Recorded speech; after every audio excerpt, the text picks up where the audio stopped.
How to upload HD quality video on TikTok without losing quality. Let's get started. For that, first of all, open up TikTok application in your mobile device and then log in to your account. Once logged in, you want to go ahead and simply tap on your profile icon. Then tap on this little icon. Select Settings and Privacy. Inside here, scroll below, tap on Data Saver and make sure Data Saver is turned off. This is important because Data Saver reduces data usage, but it also lowers your video quality. After that, hit back. And now you can start uploading your video from your gallery. Choose a video that is already in high resolution. Then tap on Next. Inside here, you can simply tap on More option.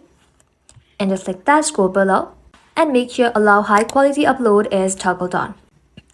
Always double check this setting before posting because TikTok does not keep it enabled every time.